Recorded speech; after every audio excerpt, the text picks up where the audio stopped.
Hello everyone, সকলকে স্বাগত। আশা করি তোমরা অনেক অনেক ভালো আছো। আজ এসেছি সপ্তম শ্রেণীর গণিত প্রভাব বইটি নিয়ে। আজ আমরা পাটিগণিতের অঙ্ক করব। এটা আমার পাটিগণিতের চতুর্থ ক্লাস। আজকে আমরা নিজে করি 1.2 এর অঙ্কগুলি নিয়ে আলোচনা করব, পেজ নাম্বার 7। তো চলো শুরু করা যাক।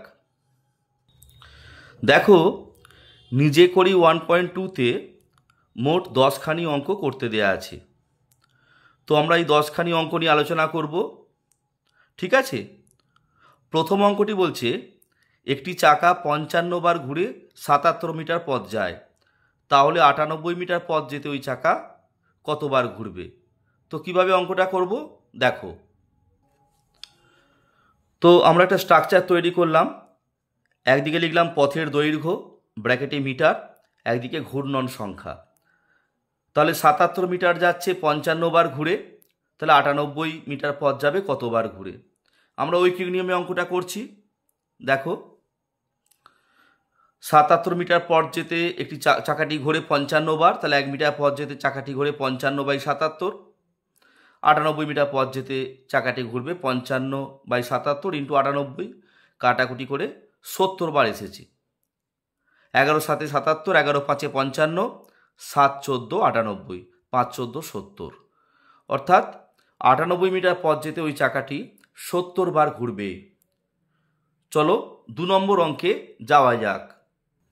দেখো, 2 নম্বর অঙ্কে বলা হয়েছে দীপ্তার্ক প্রত্যেক সপ্তাহে একদিন সাঁতার শিখতে যায়। 364 দিনে সে মোট কতদিন সাঁতার শিখতে যায় হিসেব করো। তো এক সপ্তাহ মানে তোমরা জানো নিশ্চয়ই 7 দিন। তাহলে 7 দিনের মধ্যে সে সাঁতার শেখে একদিন, একদিনের মধ্যে কত 1/7 দিন, আর 364 দিনের মধ্যে সে সাঁতার শেখে 1/7 ইন্টু 364, অর্থাৎ 364/7, 52 দিন। উত্তরের বাক্য অবশ্যই লিখতে হবে। অতএব 364 দিনে সে মোট 52 দিন সাঁতার শিখতে যায়। তো চলো 3 নম্বর অঙ্কে যাওয়া যাক। দেখো, 3 নম্বর অঙ্কে বলা হয়েছে কবিতার 120টি কাগজের প্রয়োজন, প্রত্যেক দিস্তায় 24টি কাগজ আছে, কবিতা কত দিস্তা কাগজ কিনবে? তো আমরা একটা স্ট্রাকচার তৈরি করেছি। তার আগে লেখা হয়েছে, তোমরা নিশ্চয়ই জানো যে এক দিস্তা সমান 24টি কাগজ, ঠিক আছে? এটা তো দেওয়াই রয়েছে। তাহলে কাগজ সংখ্যা এদিকে দিস্তা সংখ্যা, 24টি কাগজে এক দিস্তা, তাহলে 120টি কাগজে কত দিস্তা হবে? এটা এমনি ভাগ করে দিলেও হয়ে যেত অঙ্কটি, কিন্তু ঐকিক নিয়মে করা হয়েছে। তাহলে 24টি কাগজ থাকে এক দিস্তায়, একটি কাগজ থাকে 1/24 দিস্তায়, তাহলে 120টি কাগজ থাকে 1/24 ইন্টু 120, 24 দিয়ে 120কে কাটলে 5 দিস্তায়। উত্তরে বাক্য অবশ্যই লিখতে হবে। অতএব কবিতা 5 দিস্তা কাগজ কিনবে। চলো পরবর্তী অঙ্কে যাওয়া যাক। দেখো, 4 নম্বর অঙ্কে বলা হয়েছে 1 ডজন ডিমের দাম 48 টাকা হলে 32টি ডিমের দাম কত? তোমরা জানো যে 1 ডজন মানে 12টি। ডজন শব্দটি সাধারণভাবে আমরা দেখেছি ডিম বা কলা এগুলো কিনতে আমাদের এই শব্দটা ব্যবহার করি। তো যাই হোক, 1 ডজন সমান 12টি। একটা স্ট্রাকচার তৈরি করেছি আমরা। বাঁদিকে ডিমের সংখ্যা ব্র্যাকেটে টি, আর ডান দিকে ডিমের দাম ব্র্যাকেটে টাকা। তাহলে 12টি ডিমের দাম 48 টাকা, তাহলে 32টি দাম কত হবে? আমরা ঐকিক নিয়ম অ্যাপ্লাই করেছি। 12টি ডিমের দাম 48 টাকা, একটি ডিমের দাম 48/12 টাকা, 32 ডিমের দাম 48/12 ইন্টু 32 টাকা, 4 12 48, 4 ইন্টু 32 128 টাকা। অতএব 32 ডিমের দাম 128 টাকা। ঠিক আছে? তো চলো পরবর্তী অঙ্কে যাওয়া যাক। দেখো, 5 নম্বর অঙ্কে বলা হয়েছে প্রতিদিন 5 ঘন্টা কাজ করলে 30 দিনে একটি কাজ শেষ করা যায়, প্রতিদিন 6 ঘন্টা কাজ করলে কতদিনে সেই কাজ শেষ করা যাবে? ঠিক আছে? তো আমরা একটা স্ট্রাকচার তৈরি করেছি। বাঁদিকে সময় ব্র্যাকেটে ঘন্টা, ডান দিকে দিন সংখ্যা। তাহলে 5 এদিকে 30, 6 হলে কত? সাধারণভাবে দেখো, যদি সারা দিনে 5 ঘন্টা কাজ করে 30 দিন সময় লাগে, যদি সময়টা একটু বাড়িয়ে দেওয়া যায় 6 ঘন্টা করে কাজ করতে, তাহলে দিনটা অবশ্যই একটু কমে যাবে। অর্থাৎ উত্তরটা কিন্তু 30-এর কম হবে, এটুকু ধারণা কিন্তু করা যায়। এবার আমরা কিভাবে উত্তরটা বের করছি? তাহলে 5 ঘন্টা করে কাজ করলে কাজটি শেষ হয় 30 দিনে, 1 ঘন্টা করে কাজ করলে কাজটি কিন্তু আরও বেশি সময় লাগবে, 30 × 5 দিনে। আর 6 ঘন্টা করে কাজ করলে 30 × 5/6, 6 5 30, 5 5 25 দিনে। দেখো 25টা কিন্তু 30-এর থেকে ছোট হলো। অতএব উত্তরের বাক্য অবশ্যই লিখতে হবে যে প্রতিদিন 6 ঘন্টা করে কাজ করলে 25 দিনে ওই কাজটি শেষ করা যাবে। তো চলো পরবর্তী অঙ্কে যাওয়া যাক। দেখো 6 নম্বর অঙ্কটা কিন্তু এই প্রশ্নমালার সব থেকে সেরা অঙ্ক। অঙ্কটা এরকম, কোনো সম্পত্তির মোট পরিমাণের 5/7 মূল্য 2825 টাকা, তাহলে ওই সম্পত্তির মোট পরিমাণের 2/7 মূল্য কত? তো আমরা একটা স্ট্রাকচার তৈরি করেছি। বাঁদিকে লিখেছি সম্পত্তির পরিমাণ ব্র্যাকেটে অংশ, ডান দিকে মূল্য ব্র্যাকেটে টাকা। 5/7 মূল্য 2825 টাকা, 2/7 মূল্য কত? দেখো 5/7 এটা কিন্তু বড় 2/7 থেকে, তার মানে আমাদের 2/7 যে মূল্যটা বেরোবে সেটা কিন্তু 2825 থেকে একটু কম হবে। অর্থাৎ প্রথমেই কিন্তু একটা ধারণা করা গেল যে আমাদের উত্তরটা কিন্তু এই 2825 থেকে একটু কম হবে, কারণ 5/7 থেকে 2/7 ছোট। তো কিভাবে অঙ্কটা করব? আমরা ঐকিক নিয়মে করছি যে সম্পত্তির 5/7 মূল্য 2825 টাকা, সম্পত্তির 1 মূল্য 2825 ভাগ 5/7 টাকা, আর 2/7 মূল্য 2825। দেখো এই ভাগটাকে আমরা যদি গুণ চিহ্ন লিখি উল্টে যাবে, 7/5 হবে, আর এই 2/7 ইন্টু হয়ে যাচ্ছে, কাটাকুটি করা হচ্ছে করে 1130 টাকা। তাহলে ওই সম্পত্তির মোট পরিমাণের 2/7 মূল্য 1130 টাকা, যেটা 2825 থেকে কিন্তু কম। ঠিক আছে, তো এইভাবে অঙ্কটা করবে। তো চলো পরবর্তী অঙ্কে যাওয়া যাক। দেখো 7 নম্বর অঙ্কে বলছে একটি শিবিরে 48 জন সৈন্যের 7 সপ্তাহের খাবার মজুত আছে। যদি ওই দলে আরও 8 জন সৈন্য যোগ দেয় তবে ওই পরিমাণ খাবারে কত সপ্তাহ চলবে?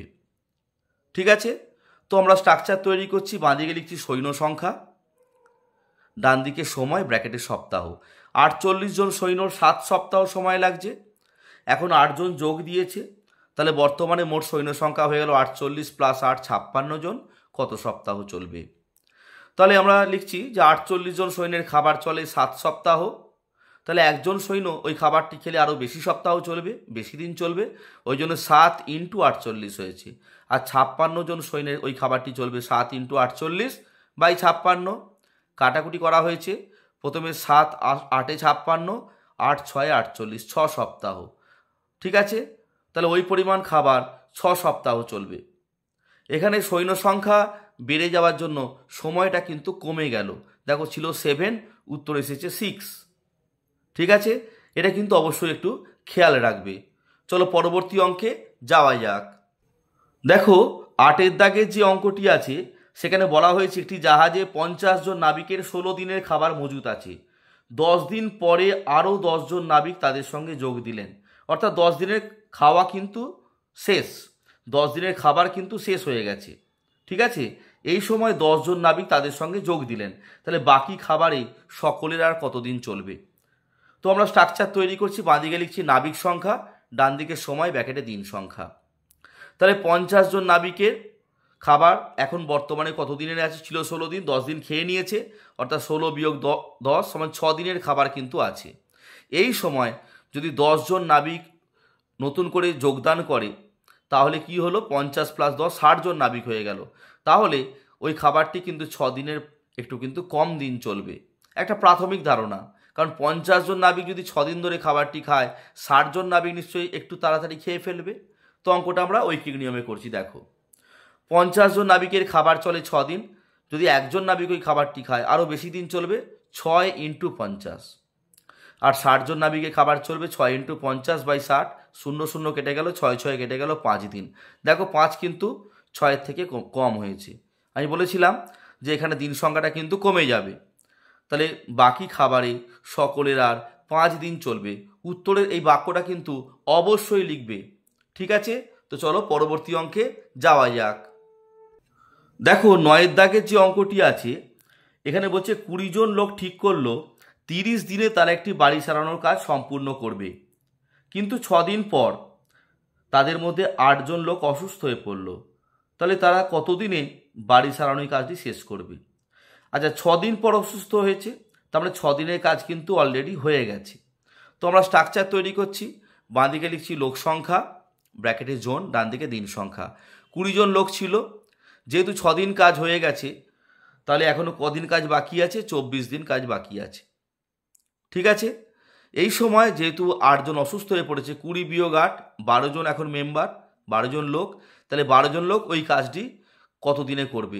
যেহেতু লোকটা কমে গেল, তাহলে দিন সংখ্যাটা কিন্তু 24 থেকে কিন্তু বাড়বে। এটা একটা প্রাথমিক ধারণা, কারণ 20 জন লোক কাজটি 24 দিনে করতো, এখন 12 জন লোক হয়েছে, তাই লোকটা কমে গেছে, সে দিন সংখ্যাটা কিন্তু 24 দিনের থেকে বেশি হবে।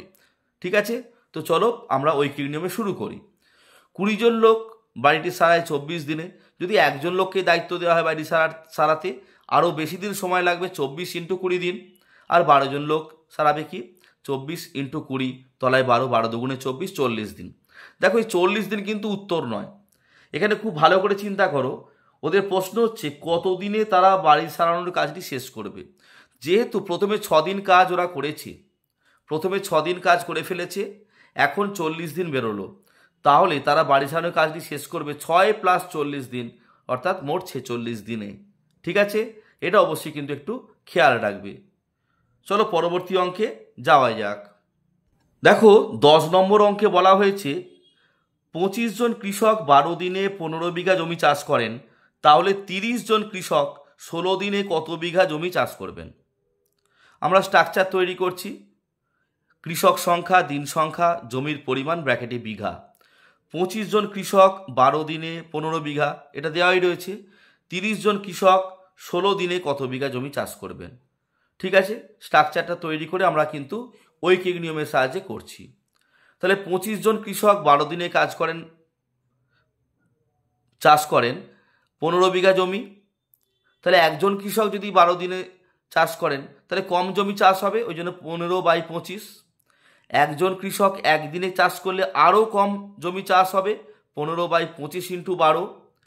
এবার 30 জন কৃষক চলে এসেছে, তাহলে 30 জন কৃষক একদিনে করবে, এইটা যে মানটা বেরোবে তার থেকে বেশি, সেজন্য অর্থাৎ একজন কৃষক একদিনে যতটা জমি চাষ করবেন, 30 জন কৃষক একদিনে তার থেকে বেশি জমি চাষ করবেন, সেজন্য বেশি মানে ওপরে গুণ হয়েছে, 15 × 30/25 × 12। ঠিক আছে, এবং 30 জন কৃষক 16 দিনে আরও বেশি জমি চাষ হবে, তাহলে 15 × 30 × 16 তাহলে 25 × 12। নিজের ইচ্ছা মতো কাটাকুটি করবে, করে আসছে 24 বিঘা জমি। অতএব উত্তরের বাক্য যেহেতু লিখতে হয় অবশ্যই, অতএব 30 জন কৃষক 16 দিনে 24 বিঘা জমি চাষ করবেন। ঠিক আছে, চলো পরবর্তী অঙ্কে যাওয়া যাক। দেখো এই প্রশ্নমালার আগের পাতায় অর্থাৎ 6 পাতায় একটা উদাহরণে খুব সুন্দর অঙ্ক আছে। সচরাচর দেখা গেছে যে ছেলেমেয়েরা উদাহরণের অঙ্ক কিন্তু খুব একটা দেখে না, এটা কিন্তু তাদের ভুল। তাদের অবশ্যই উদাহরণের অঙ্ক দেখা উচিত, কারণ প্রশ্নপত্রে উদাহরণ থেকে প্রচুর অঙ্ক পড়ে। সেজন্য 3 দাগের অঙ্কটা কিন্তু আমি করিয়েছি। দেখো 3 দাগের অঙ্কটার সঙ্গে আমাদের 6 দাগের অঙ্কের কিন্তু মিল আছে। সেখানে বলছে 3 দাগের অঙ্কে কোনো সম্পত্তির মোট পরিমাণের 9/10 অংশের মূল্য 6543 টাকা হলে ওই সম্পত্তির মোট পরিমাণের 1/2 অংশের মূল্য কত? আমরা স্ট্রাকচার করেছি। তো সম্পত্তির পরিমাণ ব্র্যাকেটে অংশ, মূল্য ব্র্যাকেটে টাকা, তাহলে 9/10 অংশের মূল্য 6543 টাকা, তাহলে হাফ অংশের মূল্য কত? তো আমরা লিখেছি ঐকিক নিয়মে যে সম্পত্তির 9/10 অংশের মূল্য 6543 টাকা, সম্পত্তির 1 অংশের মূল্য, 1 অংশ মানে সমগ্র অংশ, বেশি হবে, সেই জন্য বেশি হওয়ার জন্য ইন্টু 10/9 হয়েছে। 9/10 ছিল, এটা তুমি যদি ভাগ হিসাবে লেখো তাহলে ভাগ 9/10, আর ভাগ চিহ্নটাকে গুণ করলে 10/9 হয়, একবারে করে দেওয়া হয়েছে। আর হাফ অংশের মূল্য 6543 ইন্টু 10/9 ইন্টু 1/2। নিজের ইচ্ছা মতো কাটাকুটি করা হয়েছে, 2 × 5 = 10, 9 দিয়ে এটা কাটলে 727, 727-এর সঙ্গে 5 গুণ করলে 3635 টাকা। অতএব ওই সম্পত্তির 1/2 অংশের মূল্য 3635 টাকা।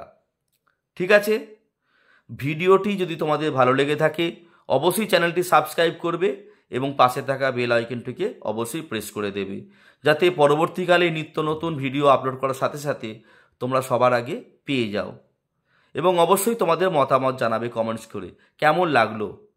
ঠিক আছে, তোমরা খুব ভালো থেকো, ধন্যবাদ।